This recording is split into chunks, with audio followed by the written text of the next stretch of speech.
Selamat pagi, selamat siang, selamat sore, selamat malam, tergantung di mana kita berada saat ini. Ya, pada saat ini saya kembali diundang oleh sahabat saya, senior saya, Ibu Dr. Roni Rahakundini Bakri untuk sharing topik tentang Pancasila sebagai working ideologi dari sebuah bangsa yang dalam hal ini bangsa pemenang di tingkat global. Nah, paparan saya ini fokus kepada apa itu Pancasila yang adalah working ideology sebagai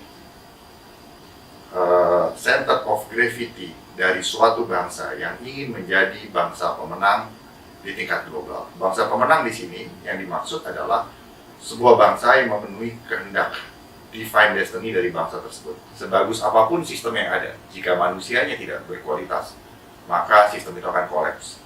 Dan sejelek apapun suatu sistem, jika manusia yang berkualitas, sistem itu akan menjadi lebih baik, improve, dan akan bisa membangun bangsanya secara komprehensif. Di bagian pendahuluan, kita memulai konstelasi di dalam persaingan global. Banyak cara untuk melihat dunia. Tapi salah satu cara yang bisa kita gunakan di sini adalah dengan melihat dunia berdasarkan pembagian antara Global South dan Global North. Perbedaannya terletak di dalam konteks kekuatan potensial dan kekuatan real dari Global North dan Global South. Nah, Indonesia berada di dalam Global South. Kita besar secara potensial, tapi kita belum besar secara real. Kita boleh bangga, kita boleh bersyukur, tapi kebanggaan kita itu belum cukup untuk membawa bangsa ini besar dan diperhitungkan di tingkat global jika kita tidak bisa mentransformasikan secara efektif kekuatan potensial menjadi kekuatan real. Kekuatan real yang kuat akan menghasilkan instrumen of national power yang kuat, baik itu instrumen of national power militer, intelijen, diplomasi, penegakan hukum, informasi, finansial, dan ekonomi. Kita perlu belajar dari sejarah dalam Perang Dingin, di mana Blok Barat memenangkan peperangan dalam konteks Perang Dingin dari Blok Timur. Saat itu karena kekuatan real di Blok Barat lebih efektif dan lebih kuat daripada kekuatan real yang ada di Blok Timur. Walaupun instrumen of national power Blok Timur saat itu yang dipimpin oleh Uni Soviet tidak kalah dari Amerika Serikat yang memimpin Blok Barat. Nah, pada saat terjadi perang senjata antara Amerika dan Rusia, antara Blok Barat dan Blok Timur saat itu, di mana Uni Soviet saat itu ya tidak kalah dari Amerika Serikat. Tetapi pada kondisi real yang sebenarnya, mereka sudah tidak bisa keep up dengan Amerika Serikat dan Blok Barat. Akhirnya kolaps dan akhirnya kalah. Akhirnya Perang Dingin dimenangkan oleh ideologi Barat, seperti itu. Nah, ideologi Barat itulah yang sekarang mendominasi peradaban dunia saat ini. Nah, saya akan bicara mengenai Pancasila.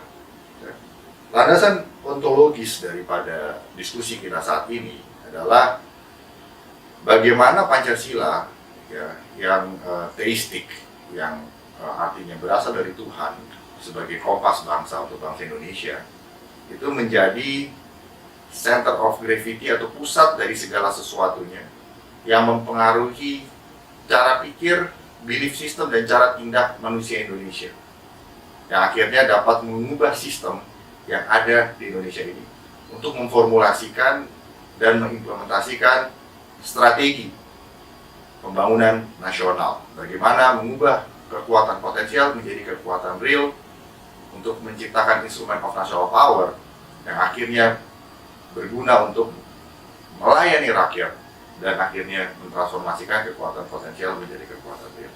Karena kembali pada poin diskusi kita dari awal, kekuatan real lah yang membuat suatu bangsa menjadi bangsa pemenang di tingkat global. Oleh karena itu, pemikiran yang strategis diperlukan untuk hal ini, yaitu kita harus berpikir kritis, kita harus berpikir historis, kita harus berpikir sintesis, kita harus berpikir secara sistem, berpikir secara imajinatif, dan berpikir secara futuristik untuk bisa membumikan Pancasila dalam konteks saat ini dan konteks ke depan. Karena ideologi dari suatu bangsa itu bukan kolaps karena adanya ideologi dari dunia eksternal, melainkan karena kegagalan ideologi tersebut untuk mengkontekstualisasi dirinya sesuai dengan perkembangan zaman. Keinginan untuk membaca, untuk berpikir kritis itu tidak tinggi sebenarnya dibandingkan negara lain. Tetapi tingkat penggunaan ruang cyber itu sangat tinggi. Sehingga bangsa Indonesia kalau dilihat dari tesis ini terlihat akan gampang dihasut, kira-kira seperti itu. Nah, ini menjadi concern kita bersama. Dan yang terakhir adalah persaingan di dalam cyberspace. Nah, ada 3 konsep di dalam dunia cyber. Yang pertama adalah ruang cyber. Ruang yang terbentuk karena adanya interaksi antara internet dengan gelombang elektromagnetik yang akhirnya membentuk ruang cyber. Seperti kita saat ini juga bisa dikatakan berada di ruang cyber. Nah, ruang cyber saja tidak cukup karena ruang cyber itu adalah domain, adalah suatu teritori di dalam alam semesta ini yang berada di dalam sumbu X, Y, Z dan time. Sebenarnya masih sama di dalam itu. Nah, di ruang cyber ini semua kepentingan nasional diperjuangkan. Nah, itulah yang disebut dengan cyber power atau kemampuan suatu negara untuk menggunakan ruang cyber untuk memajukan kepentingan nasionalnya berdasarkan perspektif dari setiap instrumen of national power. Baik itu perspektif militer, intelijen, diplomasi, law enforcement, ekonomi, finansial, dan informasi. Bagaimana instrumen of national power yang dimiliki oleh negara ini bisa menggunakan ruang cyber untuk menciptakan lingkungan strategis yang favorable untuk tercapainya national interest yang diharapkan. Nah, untuk menciptakan itu diperlukan apa yang disebut cyber strategy, yaitu suatu art dan science dengan menggunakan pemikiran strategis, baik menggunakan pemikiran model 1 yaitu beyond rational dan juga model 2 yaitu rational approach untuk menciptakan cyber power yang relatif kompetitif terhadap bangsa lain. Nah, inilah dimensi-dimensi peperangan yang harus kita jalani di era damai saat ini. Dan di dalam ruang cyber itu tidak ada deklarasi perang. Peperangan itu terjadi setiap detik. Dan keputusan yang dibutuhkan untuk mengatasi ancaman dan serangan cyber itu hitungannya detik. Baik serangan yang sifatnya teknik, yaitu adalah infiltrasi, ya, usaha untuk mengambil data, ya, mengambil informasi, mencuri informasi, dan juga serangan yang sifatnya social base, permainan konten, ya, permainan narasi dengan menggunakan aplikasi-aplikasi yang tersedia di ruang cyber. Nah, ini merupakan tantangan. Oleh karena itu, saya mencoba mengembangkan pemikiran dari profesor saya, Profesor William Liddell, saat saya kuliah di Ohio State University. Beliau mengatakan bahwa diperlukan theory of action bagi seorang pemimpin untuk membangun bangsa. Nah, ini berangkat dari pendekatan individual decision, ya, karena ada 2 pada prinsipnya. Yang pertama, beliau berangkat dari argumen bahwa Robert Dahl, seorang political scientist dari Yale University, mengatakan bahwa demokrasi hanya bisa bertahan jika sistem ekonominya kapitalisme. Tetapi perkawinan antara demokrasi dan kapitalisme pasti menimbulkan ketidaksetaraan. Dan itu sudah terjadi di banyak kasus. Dan menurut Aristoteles juga demokrasi merupakan sistem politik yang terburuk dari yang terbaik. Apa yang terbaik dari yang terburuk? Terbalik, ya. Yang terbaik dari yang terburuk, seperti itu. Dan demokrasi sendiri pada prinsipnya adalah pemerintah oleh rakyat untuk rakyat, ya, dan dilaksanakan oleh rakyat itu sendiri. Nah, sekarang bagaimana kita menjalankan demokrasi itu tergantung dari konteks bangsa masing-masing. Nah, untuk Indonesia harus kembali kepada jati diri bangsa, falsafah hidup bangsa, yaitu Pancasila. Nah, di sini ada pendekatan yang namanya pendekatan individualisme sebagai kontra dari pendekatan Marxisme, di mana kesetaraan itu bisa dicapai dengan pertentangan kelas. Yang mana sejarah membuktikan di Perang Dingin bahwa komunisme itu sudah kolaps. Nah, sehingga sekarang kita harus hidup bukan dengan paham komunisme. Nah, kita sekarang hidup dengan bagaimana kita membangun demokrasi di Indonesia, itu tantangannya. Yang menurut Max Weber itu seperti mengebor kayu keras. Oleh karena itu diperlukan pemimpin dengan individual action dan individual choice yang wise, yang precise, dan transformatif dengan pendekatan transformatif leadership, bukan hanya transactional leadership. Nah, yang pertama di sini, ya, yang namanya theory of actions itu bicara bagaimana menggunakan virtu, artinya kemampuan yang ada, baik yang official dan non-official, ya, dengan memanfaatkan setiap opportunity yang ada atau fortuna, peluang-peluang yang ada untuk bisa mentransform bangsanya. Nah, ini pendekatan ini kan tidak cukup hanya dalam pendekatan konsep dan pendekatan-pendekatan yang belum diturunkan dalam level public policy. Saya akan kembali kepada Pancasila. Nah, Pancasila merupakan center of gravity bangsa yang menurut Clausewitz, center of gravity merupakan pusat kekuatan, di mana pusat kekuatan itu menopang seluruh collective elements yang ada dalam suatu entitas. Seluruh elemen itu ditopang oleh center of gravity, dan kekuatan itu juga tersebar dari center of gravity. Nah, center of gravity suatu bangsa adalah ideologi.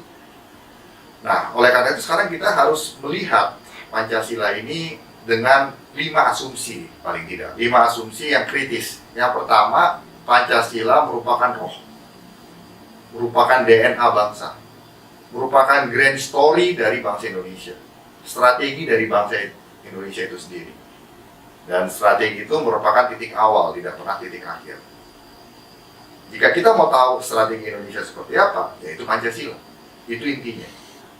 Yang berikutnya, kita harus bisa melihat bahwa ideologi suatu bangsa itu kita bisa melihat dari 3 perspektif. Yang pertama itu sebagai mitos.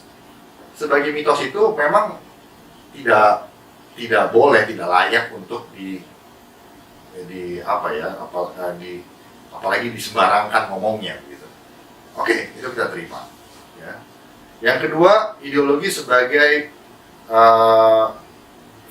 framing, paradigm, discourse, dan naratif. Soalnya kalau di Amerika tentara berperang itu we fight for demokrasi, itu narasi yang dikembangkan, ya. Gitu. Nah, yang ketiga, ideologi sebagai public policy. Nah, ideologi sebagai public policy ini bisa dikritik. Gitu. Pada saat saya sekolah di Amerika, di kelas itu semuanya diskusi mengenai jeleknya demokrasi, gitu. Sebagai sistem terbaik dari yang terjelek. Dan bagaimana mereka membangun demokrasi itu, mereka berdebat, berpikir bersama, mengkritik untuk semakin mengenal apa itu demokrasi yang mereka butuhkan. Gitu. Jadi bukan sesuatu yang sakral dan tidak bisa didebatkan. Dan akhirnya public policy yang diciptakan adalah public policy yang terrefine. Ya, dalam pemikiran demokrasi seperti itu ya. Ya. Dan plus minusnya. Nah, yang terakhir adalah bagaimana menjadikan ideologi itu bisa diimplementasikan di tingkat manajemen kehidupan sehari-hari. Misalnya dalam konteks manajemen pengelola resources. Ya. Contohnya kalau di Jepang itu ada manajemen Kaizen. Manajemen Kaizen itu merupakan refleksi dari ideologi bangsa Jepang, inovasi dan kerja keras dan menghormati orang yang lebih tua. Ya, itulah Kaizen. Atau kalau di Amerika ada pendekatan manajemen Taylorism, ya, atau dari Frederick Taylor, atau Fordism dari Henry Ford. Yang semangatnya adalah kapitalisme. Apa itu kapitalisme? Saya tidak memperdebatkan kapitalisme dalam konteks positif negatif, ya, tapi kapitalisme di sini adalah bagaimana mengelola resource dengan efisien, itu maksudnya. Sehingga sistem manajemen Fordism dan sistem manajemen Taylorism waktu itu difokuskan untuk bagaimana secara efisien unit-unit usaha, bisnis dan industri di Amerika bisa mengelola resource mereka dengan efisien. Nah, tetapi akhirnya terbukti bahwa pendekatan satu dimensi saja itu tidak bisa secara strategis menyelesaikan masalah. Akhirnya digunakan pendekatan sosiologis, yaitu bagaimana menciptakan hubungan yang baik antara pemilik modal dengan labor, yaitu pendekatan sosiologis. Nah, oleh karena itu tidak ada demokrasi sempurna, termasuk di Amerika Serikat sekalipun, termasuk di superpower manapun. Tetapi yang mau saya tekankan di sini adalah suatu bangsa bisa menjadi superpower pada saat mereka setia terhadap ideologinya dan menjalankan ideologinya tersebut sebagai working ideologi yang bisa dieksekut di dalam tingkat pelaksanaan sehari-hari.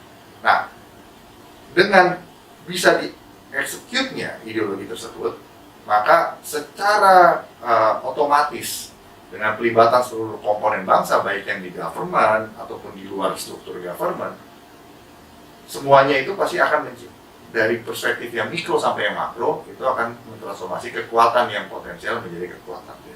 Dan memang dibutuhkan keberanian, berpikir kritis, berpikir dalam waktu, berpikir sintesis, sistemik, imajinatif, dan futuristik untuk menjadikan ideologi suatu bangsa ini menjadi ideologi yang implementable untuk membawa suatu bangsa masuk ke dalam konstelasi global dalam posisi yang kompetitif. Oleh karena itu, sekarang kita melihat dari ideologi global ya.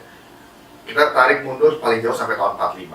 Setelah Perang Dunia Kedua, di tahun 50 katakan sampai tahun 89, terjadi persaingan ideologi global antara ideologi kapitalisme dan liberalisme melawan ideologi komunisme dan marxisme, ya.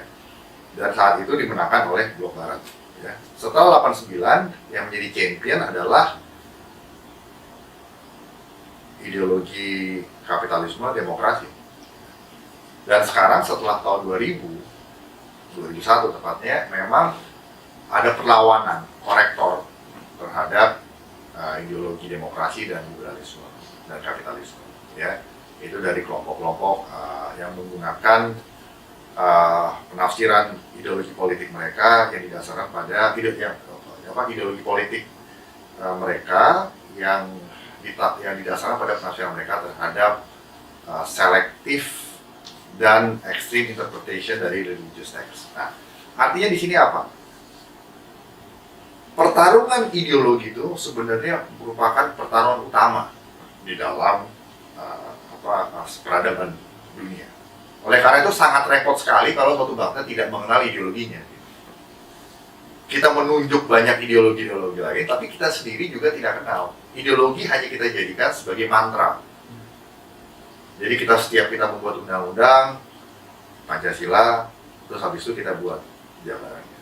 Selalu, Pancasila selalu ada di dalam dokumen negara. Tapi sejauh mana kita menjadikan Pancasila itu hidup. Nah, itu tantangan. Menjadi roh yang hidup. Yang membakar semangat, membakar pikiran, dan membakar cara tindak bangsa Indonesia untuk akhirnya berjalan di jalan yang benar, seperti itu. Nah, oleh karena itu, sekarang saya mau mengajak kita melihat implementasi Pancasila dari pasal per pasal. Kalau kita bicara pasal ke-1, ya, pasal ke-1 bicara mengenai ketuhanan yang Maha Esa. Ketuhanan yang Maha Esa dalam hal ini berarti bangsa Indonesia adalah bangsa yang theistic creationist, ya. Artinya alam semesta ini diciptakan oleh intellectual designer yang terus secara berkelanjutan menopang ciptaannya. Itu merupakan antitesis dari kepercayaan bahwa alam semesta ini terjadi lewat proses saintifik biasa, ya, atau lewat pendekatan atau Big Bang atau apa. Nah, yang namanya sains itu bisa salah, tidak ada 100% benar, paling tinggi 99%. Jadi kalau yang mengatakan teistik itu tidak benar, itu juga belum tentu 100% benar. Nah, bangsa Indonesia percaya dengan iman bahwa alam semesta ini diciptakan oleh Tuhan. Tuhan yang seperti apa? Yang di dalam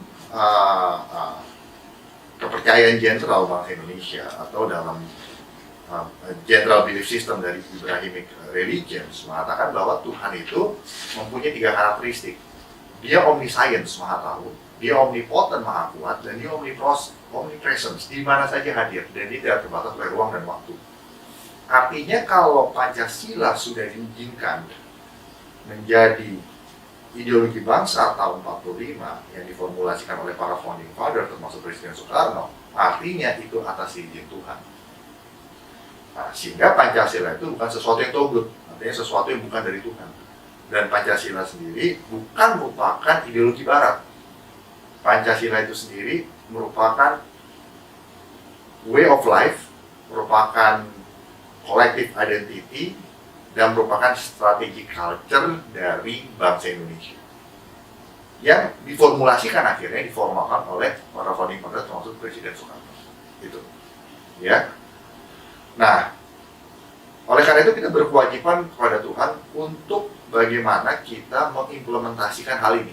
Ya, kalau dalam kita belajar dari Amerika Serikat, ya, pada saat mereka baru-barunya merdeka, mereka percaya akan yang namanya American Exceptionalism, bahwa Amerika itu dianugerahi oleh Tuhan suatu strategi culture yang mereka harus wartakan, beritakan, harus sebarkan di tingkat global untuk membawa kemaslahatan umat, kira-kira begitu. Nah, mereka tuh percaya simple saja orang Amerika itu 4 hal. Mereka percaya individualisme, bahwa setiap manusia itu diciptakan Tuhan sebagai makhluk yang bermartabat, sehingga mereka bebas untuk dan layak dan berhak untuk mempursue tujuan hidupnya dengan menjadi manusia yang baik. Itu kira-kira individu. Yang kedua, demokrasi. Mereka percaya akan kekuasaan oleh rakyat.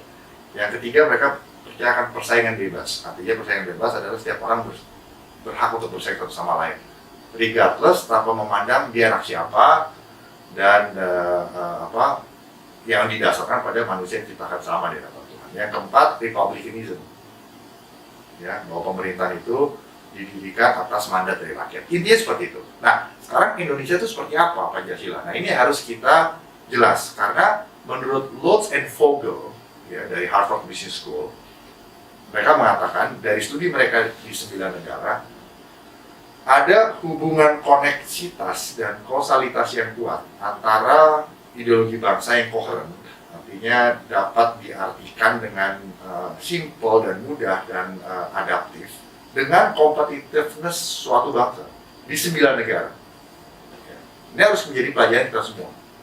Gitu. Dan seperti saya katakan tadi, suatu ideologi bisa kolaps, suatu bangsa bisa kolaps bukan karena ideologi luar, tapi karena ideologi bangsa itu gagal untuk menyesuaikan diri. Nah, itu sudah dipelajari oleh Vogel dan Ezra Vogel dan Loach dari Harvard Business School. Bukunya bisa kita cari. Oke. Nah, yang kedua, kita berangkat dari apa itu manusia, tentang kemanusiaan yang adil dan beradab. Nah, ini bicara human dignity, ya. Manusia diciptakan Tuhan sebagai ciptaan yang sesuai dengan fitrahnya Tuhan.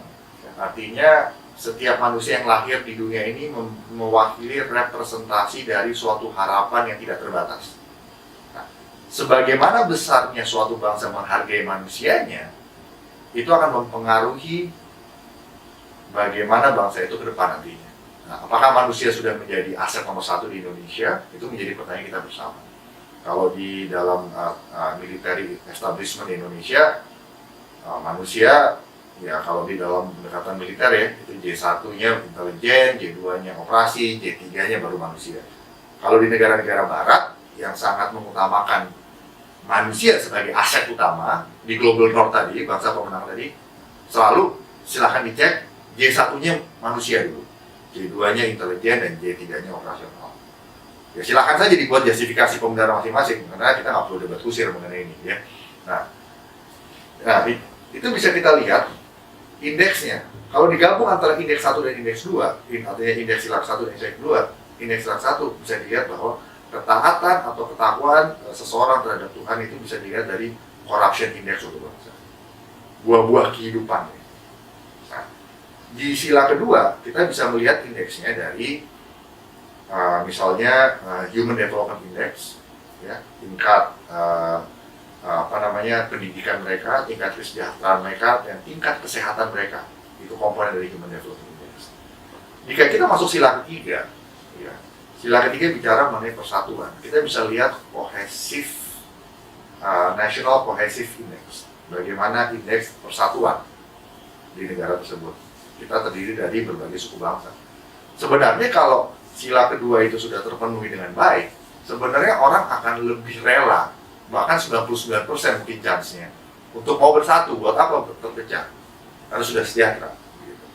Nah, yang keempat bicara mengenai demokrasi. Bagaimana kita menjalankan demokrasi ini, bukan demokrasi barat atau demokrasi negara lain, tapi demokrasinya Pancasila. dengan indikator paling tidak, misalnya kalau pemilunya jujur atau tidak, ya, ada intervensi asing atau tidak, ya, pemilihnya itu aman atau tidak, dan yang terpilih itu bisa deliver atau tidak. Nah, ini menjadi PR kita bersama untuk mengukur indeks ini. Nah, yang kelima, kita lihat mengenai keadilan. Keadilan ini harus dibedakan antara equality dan equitability. Equality berarti semua orang sama. Equitable, tidak harus semua sama, tetapi mereka mendapatkan apa yang memang seharusnya mereka dapat. Ya, misalnya ada orang yang satu tingginya 2 meter, yang satu 1,5 meter gitu. Terus mereka mau nonton pertandingan sepak bola dari luar pagar kan. Yang satu kan butuh tangga lebih tinggi, yang satu lagi butuh tangga lebih pendek gitu. Untuk dua-duanya bisa nonton. Nah, kira-kira seperti itu. Nah, kalau dua-duanya dikasih tangga yang sama tingginya, akhirnya lebih tinggi bisa melihat lebih tinggi, tapi kan membuang resource. Nah, gampangnya seperti itu. Dan memang kembali lagi, ya, kita harus berangkat kepada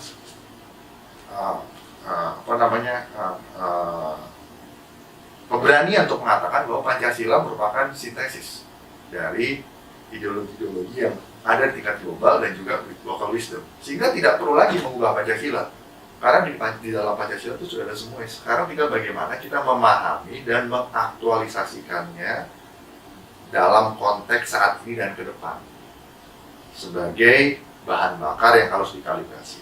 Itu masalahnya. Contohnya, kalau di tingkat individu, nah jadilah manusia Indonesia yang kerja keras, manusia Indonesia yang inovatif, manusia Indonesia yang mengejar ilmu, manusia Indonesia yang jujur, yang bisa melaksanakan Pancasila dan bukan hanya bisa bicara tentang Pancasila, apalagi hanya bisa mendoktrin dan mendogma tentang Pancasila. Jika itu anti Pancasila, saya Pancasila, bukan itu intinya. Saya pun bisa bicara Pancasila saat ini, bukan berarti saya Pancasila atau saya sempurna melaksanakan Pancasila. Gitu. Nah, karena Pancasila sebagai grand story dalam perspektif strategi itu tidak pernah merupakan titik akhir, selalu titik awal. Dalam perspektif strategi selalu begitu. Makanya yang hari ini musuh besok bisa menjadi kawan. Contohnya pada saat Perang Dunia Kedua, Jerman dan Jepang dihancurkan oleh sekutu, tapi setelah itu menjadi aliansi sekutu. Nah, karena bicara strategi selalu bicara bagaimana melakukan yang benar saat ini untuk mencapai apa yang diharapkan di masa mendatang. Walaupun yang diharapkan di masa mendatang itu belum tentu sukses tercapai, tetapi chance-nya dengan kita melakukan yang benar saat ini, chance-nya lebih besar untuk tercapai. Berpikir strategi bicara mengenai berpikir dan melaksanakan penajaman lingkungan strategis di dalam dan juga di luar. Artinya diri kita, bangsa kita juga harus terus dipertajam, ya, ya, lingkungan strategisnya. Bagaimana kita mengenal diri kita, bagaimana kita mengkomunikasikan meaning dari strategi, meaning dari ideologi bangsa kepada seluruh lapisan masyarakat, baik itu di ASN, baik itu yang anak muda, ya, generasi tua, ya, dan juga bagaimana kita harus percaya bahwa Pancasila itu adalah Indonesian exceptionalism. Ya, Indonesian exceptionalism in the way superpower yang lain yang dulu-dulu, termasuk Amerika Serikat, percaya akan their own exceptionalism. Mereka bisa meyakinkan dirinya, rakyatnya, generasi penerusnya, baru mereka bisa meyakinkan bangsa lain. Nah, jadi kita di sini jangan terjebak antara neolit, kapitalisme, Marxis, ya. Ya. Itu semua ideologi-ideologi yang ada spillover-nya di seluruh bangsa gitu. Ya. Kita nggak usah mendebatkan itu. Sekarang bagaimana bangsa Indonesia ini yang katanya percaya kepada Tuhan Yang Maha Esa, hidupnya itu berbuah dengan baik, ya, jujur, menabung, kerja keras, inovatif, ya, bersaing tapi dengan sehat, ya, berbahagia pada saat teman kita berbahagia, ya. Jangan sampai menjatuhkan, seperti itu. Dan yang satu lagi yang penting adalah hipokrisi itu harus dihilangkan dari bangsa ini, kemunafikan itu penting. Nah, karena untuk untuk para pemimpin, untuk siapapun, kita who you are is while no one is watching. Kita ini adalah pada saat tidak ada orang yang melihat, tapi hanya Tuhan yang Maha Esa melihat. Nah, menurut saya seperti itu. Jadi tantangan kita sekarang adalah bagaimana kita membumikan Pancasila. Ya, kita Pancasila seperti tadi saya bilang ya, sebagai ideologi yang mitos, sebagai paradigm yang dikembangkan sebagai narasi, sebagai diskurs dan narasi. Seperti we fight for Pancasila, we fight for demokrasi, apapun itu nanti kita kembangkan. Ya. Dan yang ketiga adalah bagaimana menjadikan itu sebagai working and manageable ideologi di dalam tingkat keseharian. Mana sebab manajemen Pancasila? Saya mau tahu. Manajemen industri Pancasila belum ada, kurang banyak apa dokter teknik industri di Indonesia? Masih banyak. Kenapa Amerika bisa menciptakan Fordism, Taylorism? Jepang bisa menciptakan manajemen Kaizen. Indonesia mana manajemen Pancasila? Nah, ini kita harus kembangkan tantangan bersama. Gitu. Dan untuk institusi-institusi pemerintahan yang memang bertugas untuk fokus tentang Pancasila, ya ini tantangan yang strategis yang tidak bisa hanya dilaksanakan dengan pendekatan konservatif dari birokrasi yang kaku. Harus diisi dan harus dieksekut oleh individu-individu dengan karisma dan juga dengan jus, dengan semangat yang out of the box yang bisa menjangkau semua lapisan. Nah, oleh karena itu kesimpulan daripada diskusi kita pada hari ini di acara Ibu Dr. Poni Rahakani Kuniri Bakri adalah bagaimana kita bisa membumikan Pancasila dalam konteks kita sebagai setiap individu warga negara Indonesia, baik yang berada di dalam posisi pemerintahan, dalam posisi partai politik, dalam posisi bisnis, dan warga negara lainnya, itu menjadi warga negara yang memiliki individual action dan individual choice yang tepat dan benar, yang secara agregat konstruktif untuk pembangunan bangsa. Dan kita harus hargai, satu bayi yang lahir di Indonesia itu mewakili representasi yang tidak terbatas dari harapan bangsa Indonesia. Dan satu jiwa, satu manusia berharga di mata Tuhan, sehingga kita tidak boleh main-main terhadap satu manusia Indonesia manapun. Saya rasa demikian diskusi kita pada hari ini, dan kita harapkan bahwa kita mendapatkan suatu perspektif yang baru tentang apa itu Pancasila sebagai ideologi bangsa dan kenapa itu penting sebagai center of gravity yang merupakan pusat kekuatan dari eksistensi dan dari maju atau tidaknya suatu bangsa.